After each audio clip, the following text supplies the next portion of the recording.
Lionel Messi, sacré Ballon d'Or 2023 pour la 8e fois devant Erling Haaland et Kylian Mbappé. C'était hier dans la soirée, donc le mardi dernier dans la soirée du côté de la France, dans la capitale française, donc à Paris, et devant justement les quelques amoureux de ce ballon rond. Nous allons réunir, mesdames et messieurs, dans ce numéro du Pro. Je vous rappelle ici cette autre thématique en rapport avec la participation des Mazembe à l'African Football League. Le ratio de 2 sorties, une défaite et une victoire justement de l'équipe de Mazembe face à l'équipe d'Espérance Sportive de Tunis. La course Mazembe a été éliminée lors de cette édition expérimentale. Sur ce plateau, Jean-Claude Sefou Sadiki, bonjour et bienvenue. Si ta belle famille danse trop à ton mariage, c'est que tu viens d'épouser leurs problèmes. Dit un proverbe congolais. Bonjour Marc, bonjour à tous.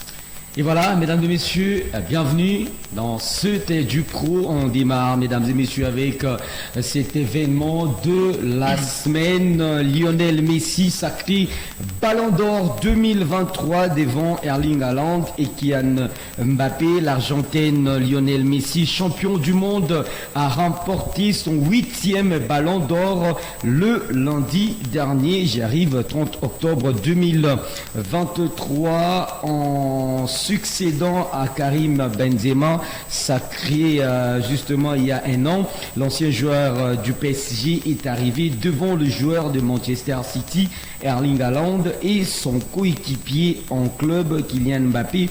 Et chez les femmes, il faut signaler ici que l'Espagnol Aitana Bonmati a été consacré. Donc rectification, ce n'était pas le mardi, mais plutôt le lundi dernier. Avec vous, Jean-Claude Sefou, finalement, c'est Lionel Messi avec ce parcours légendaire et le meilleur joueur des années 2000. Moi, je pense que parmi toutes les attributions, celle-ci, curieusement, me semble être la plus crédible. Même si ça choque un peu l'opinion majoritaire, puisque les gens préféraient plus Erling Haaland ou Kylian Mbappé. Mais je crois que nous sommes dans une année des Coupes du Monde. Donc, nous sommes dans une saison de Coupe du Monde. Oui.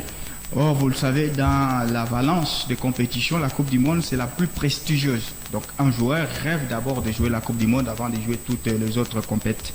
Et donc, à partir de ce moment-là, quand tu regardes les sensations vécues lors de cette Coupe du Monde 2022, quand tu regardes le parcours de Lionel Messi avec son équipe de l'Argentine, quand tu regardes les stories qu'on va écrire, en fait, parce que chaque compétition a une histoire qui vient après. L'histoire qu'on écrira de celle de 2022, elle a été de Lionel Messi. C'était une Coupe du Monde taillée. D'ailleurs, il y a même certaines langues qui estimaient que tout a été fait pour que Messi la gagne. Mais c'est pas ça. La manière dont il a survolé cette compétition, les body language, son attitude, son leadership, l'accompagnement de son vestiaire, tout a été fait pour que ça soit Messi la star de cette Coupe du Monde. Et à la clé, un trophée collectif, trophée individuel, meilleur joueur, 7 buts marqués à 35 ans. 3 buts et 3 passes décisives. L'Argentine a marqué 13 buts lors de cette Coupe du Monde. Messi seul l'a fait 7 fois et il a donné 3 passes décisives. Ça veut dire qu'il a été impliqué à 10 buts de l'Argentine, doublé en finale. Ça veut dire que c'est le vainqueur de cette Coupe du Monde-là qui devait normalement être favori. Et il se fait que le vainqueur de cette Coupe du Monde n'est pas n'importe qui. Il s'appelle Lionel Messi. Or, vous le savez, durant les 15 dernières années, chaque fois que Messi ou Ronaldo ont mieux fait que les autres, c'est à qui revenaient justement les trophées. Donc il était compliqué. Si aujourd'hui cette Coupe du Monde a été remportée par les Pays-Bas par exemple, les votants réfléchiraient à qui donner ce trophée de Ballon d'Or. C'est-à-dire, est-ce que ça serait Frankie de Jong, ça serait Memphis Depay? Il y aurait beaucoup de questionnements. Mais comme ça a été remporté par l'Argentine et il y a un Lionel Messi dans cette liste-là, on ne devait même pas avoir un débat. Maintenant, il y a les gens qui estiment que non, attention, il y a un Erling Haaland qui a tout remporté avec l'équipe de Manchester City. Volontiers, je suis d'accord, 54 buts la saison, chapeau à ces Norvégiens, mais attention, cette équipe de Manchester City ne doit pas se trophée Erling Haaland.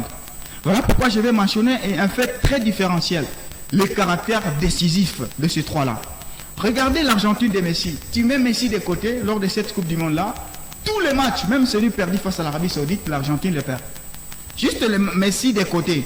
Face au Mexique, c'est lui qui ouvre les scores et qui donne la passe décisive. Il y a un début à 0. Oui. Face à la Pologne, la même chose. Même face à la Croatie, les 3-0, il marque et donne des passes décisives. Donc, vous sentez qu'il a été décisif avec l'Argentine.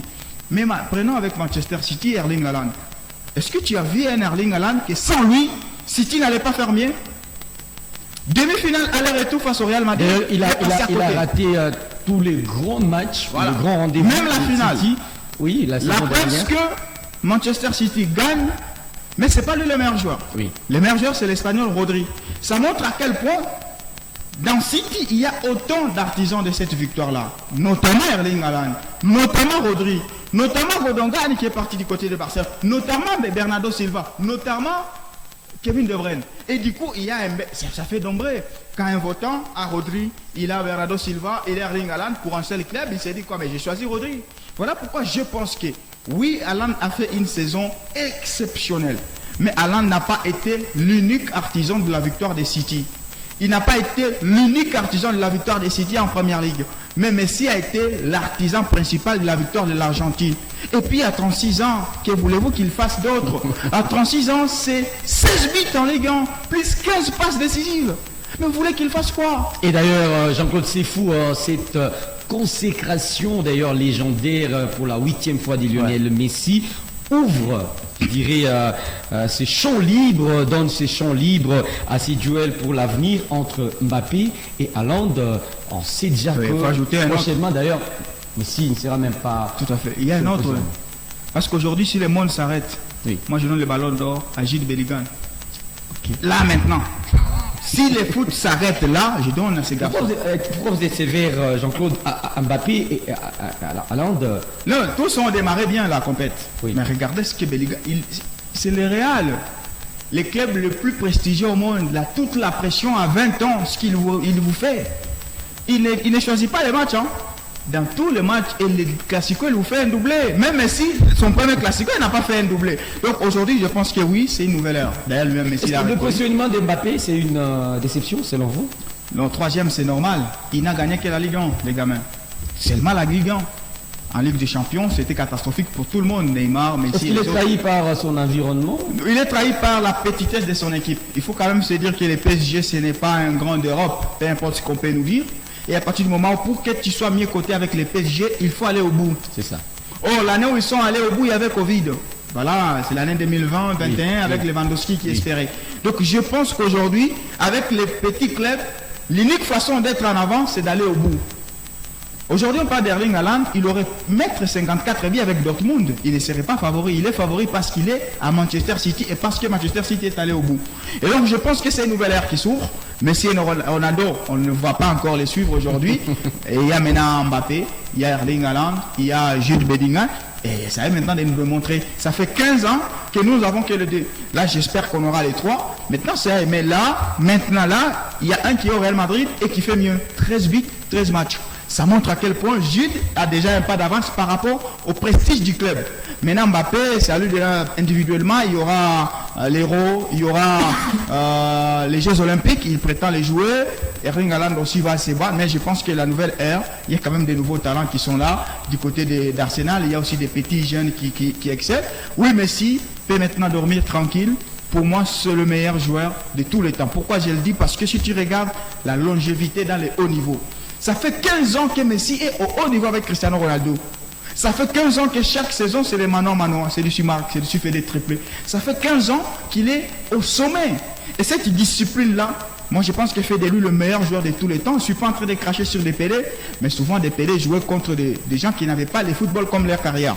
Dans l'ancien temps, quelqu'un peut être sénateur, il joue au foot. Dans l'ancien temps, quelqu'un peut avoir une autre carrière, il joue au foot. Mais aujourd'hui, on a qu'un jeune à partir de 12 ans, il a le foot comme sa vie. Et quand il est au niveau avec ces gamins-là, il faut se dire que la discipline couronne Messi comme le meilleur joueur de tous les temps. Et j'espère que ce 8e ballon d'or fait toute la différence. Avec tout le respect que je dois aussi à Cristiano Ronaldo, ça reste des extraterrestres. Elle s'y est de rappeler que tout au long de cette soirée, il y a eu les trophées Copa comme meilleur jeune joueur remporté par Jude Bellingham et le trophée également Miller, meilleur buteur remporté par le Norvégien de Manchester City, Erling Haaland. Nous allons parler de l'équipe du puissant Mazembe Angleterre qui a récemment participé à l'African Football League première édition avec ce ratio de 2 sorties, une défaite, une victoire. D'ailleurs, la défaite, elle était vraiment décevante. 3 buts contre 0 face à Espérance. Bien sûr, on allait du côté de la Tanzanie. Mazembe avait remporté sur le score de 1 but contre 0. Jean-Claude Sefou, que retenir de cette participation de Corbeau à cette African Football League? Il est vrai qu'il n'existe pas une défaite encourageante, mais je crois que cette élimination, elle est pleine de leçons. Elle est pleine de leçons. On se rendit compte de la vraie limite des joueurs d'ITP. Et la limite, elle est claire. Ce sont des jeunes joueurs. C'est vrai qu'ils ont du talent, mais on ne peut pas directement enjamber les étapes. Le football, ça respecte les étapes. Ça demande d'abord l'intégration, ce qu'ils ont réussi à faire. Ça demande maintenant de la progression. Or, devant eux, il y a quand même des équipes qui sont déjà bien bâties. Aujourd'hui, le football est accaparé par les 4 clubs, Espérance, Mamelodi, Al-Ahly ainsi que les WAC. Et moi, je vis quand même une équipe d'ITP qui s'est regaillardie au match aller. Moi, ça m'a surpris. La manière dont ils ont couru pendant tout le match, mentalement et physiquement, ils étaient à point. Même si techniquement, c'est une équipe qui doit encore travailler. Et je pense que c'est là les chantiers de la mondiale. Essayez maintenant de travailler ces joueurs. Pas des binômes. Vous savez, dans chaque secteur du jeu, il faut qu'il y ait des complémentarités. Oui. Défensivement, on dit des doublures. Des doublures. Oui. Tambo Kalonji doit être très à l'aise avec Kevin Mondeko et il doit l'être dans un match moyen, dans un match aussi de haut niveau. Même face à Espérance, on ne doit pas nous trouver, mais parce qu'en face, il y a une pression. Il faudrait maintenant que les latérales collaborent bien avec son ailier. Moi, j'aime la collaboration entre Mortale ainsi que Cheikh Fofana. Il faut que ça puisse être la même chose entre Ibrahima Keita ainsi que Philippe Kinzumbi. Dans l'entrée-jeu, au milieu de terrain, je crois que c'est les secteurs les plus faibles jusqu'ici d'ITP. On a Bateau, mais il est encore jeune. Est-ce qu'on peut lui adjoindre une belle concurrence? Il y a Mkoko Tounombe qui est là, qui peut bien lui proposer cette concurrence-là afin qu'il puisse progresser. Il n'y a pas d'animateur, même si Likonza fait encore très bien le rôle de numéro 8, mais il faudrait un artificiel numéro 10. Il a tenté de reconvertir Gimbi, mais attention, il n'est pas des métiers. Il faudrait justement en trouver. Lors du mercato, il y a Barthélémy qui est venu des Générations Foot, qui n'a pas encore joué, je ne sais pas pourquoi. Il y a Badamassi qui est là, les Nigérians, qui peut faire ces rôles-là, des bons animateurs. Et puis il y a Aoutiango, les Gabonais. Donc il faudrait maintenant qu'il refasse confiance à certains. Et maintenant, c'est la ligne offensive aussi. Nous avons déjà les deux ailiers qui sont percutants, qui ont du talent, Fofana ainsi que Kinzumbi. Il va falloir qu'on ait un avant-centre. Et moi, je suis d'accord que la mine se trompe. Il ne peut pas faire confiance à d'autres qu'Alex Ngonga. Alex Ngonga, techniquement, circulation des balles, repositionnement, relance, remise, c'est quelqu'un qui est au-delà des autres. Et donc, je ne sais pas pourquoi il fait une concurrence inutile à ces postes-là en essayant de dérouler avec Ainanko, les Nigérians, ou avec Joel Béa. Non, Ngonga, techniquement, dépasse tous les autres. Curieusement, il fait même confiance à John Bakata dans un match face à Espérance. Moi, ça m'a surpris, ça. Donc, il va falloir maintenant que la mine travaille le contenu. Il travaille les projets de jeu. Il travaille la progression des joueurs et leur complémentarité. Je pense que c'est une équipe en chantier, mais ce qu'elle nous a démontré est prometteuse. Moi, je pense que les TP là promet. Dès 3 prochaines années, c'est une équipe qui va briguer la Ligue des Champions, qui va briguer justement l'African Football League, mais il y a quand même des fondamentaux à respecter et ça passera par du temps. Voilà pourquoi, pour finir, il faut parler à la communauté noire et blanche. Attention, n'attendez pas Mazembe au titre cette saison, s'il vous plaît. Cette équipe a besoin du temps. Ces jeunes gens-là, Mortalia, c'est 20 ans. Fofana, c'est 20 ans. Ibrahima Keita, c'est 20 ans. Donc, ce sont des jeunes du talent, mais qui ont besoin du temps. Voilà pourquoi moi, je me serais même satisfait d'une élimination en phase de groupe. Et pour le prochain rendez-vous des Corbeaux, déjà à partir de ce vendredi, c'est ça? Face à l'équipe des Sangabalende en Lina Foot. Et puis le 24 de ce mois, Mazembe va croiser l'équipe de Pyramide FC en rapport avec la phase de groupe de la Ligue des Champions de la CAF. Merci à vous, Jean-Claude Sefo Sadiki. Merci Marc Lemba, je vous transmets tous mes sentiments sportifs à vous et à tous les téléspectateurs. Merci également à vous.